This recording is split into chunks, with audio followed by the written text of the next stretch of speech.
شروع اللہ کے نام سے جو سب پر مہربان ہے، بہت مہربان ہے۔ حامیم، یہ کتاب اللہ کی طرف سے اتاری جا رہی ہے جو بڑا صاحب اقتدار، بڑا صاحب حکمت ہے۔ حقیقت یہ ہے کہ آسمانوں اور زمین میں ماننے والوں کے لیے بہت سی نشانیاں ہیں، اور خود تمہاری پیدائش میں اور ان جانوروں میں جو اس نے زمین میں پھیلا رکھے ہیں، ان لوگوں کے لیے بڑی نشانیاں ہیں جو یقین کریں۔ نیز رات اور دن کے آنے جانے میں، اور اللہ نے آسمان سے رزق کا جو ذریعہ اتارا، پھر اس سے زمین کو اس کے مردہ ہو جانے کے بعد نئی زندگی دی، اس میں اور ہواؤں کی گردش میں ان لوگوں کے لیے بڑی نشانیاں ہیں جو عقل سے کام لیں۔ یہ اللہ کی آیتیں ہیں جو ہم تمہیں ٹھیک ٹھیک پڑھ کر سنا رہے ہیں۔ اب اللہ اور اس کی آیتوں کے بعد کون سی بات ہے جس پر یہ لوگ ایمان لائیں گے؟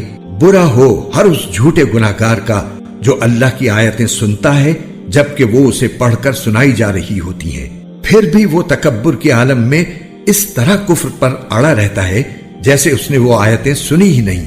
لہٰذا ایسے شخص کو دردناک عذاب کی خوشخبری سنا دو، اور جب ہماری آیتوں میں سے کوئی آیت ایسے شخص کے علم میں آتی ہے تو وہ اس کا مذاق بناتا ہے۔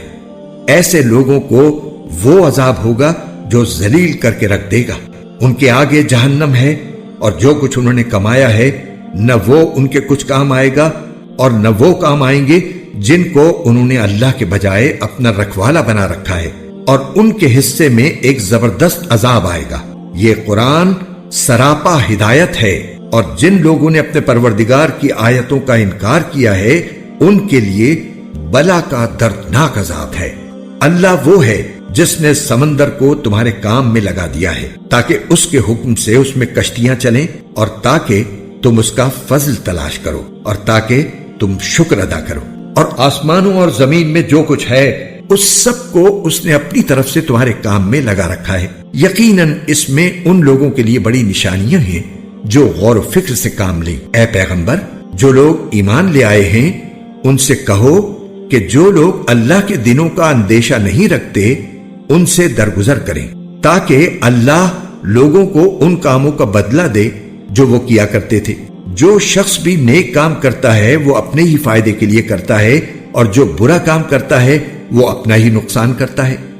پھر تم سب کو اپنے پروردگار ہی کے پاس واپس لایا جائے گا، اور ہم نے بنو اسرائیل کو کتاب اور حکومت اور نبوت عطا کی تھی، اور انہیں پاکیزہ چیزوں کا رزق دیا تھا، اور انہیں دنیا جہان کے لوگوں پر فوقیت بخشی تھی، اور انہیں کھلے کھلے احکام دیے تھے۔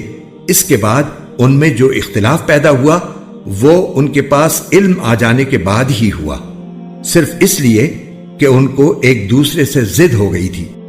یقیناً تمہارا پروردگار ان کے درمیان قیامت کے دن ان باتوں کا فیصلہ کر دے گا جن میں وہ اختلاف کیا کرتے تھے۔ پھر اے پیغمبر، ہم نے تمہیں دین کی ایک خاص شریعت پر رکھا ہے، لہٰذا تم اسی کی پیروی کرو، اور ان لوگوں کی خواہشات کے پیچھے نہ چلنا جو حقیقت کا علم نہیں رکھتے۔ وہ اللہ کے مقابلے میں تمہارے ذرا بھی کام نہیں آ سکتے، اور حقیقت یہ ہے کہ ظالم لوگ ایک دوسرے کے دوست ہیں، اور اللہ متقی لوگوں کا دوست ہے۔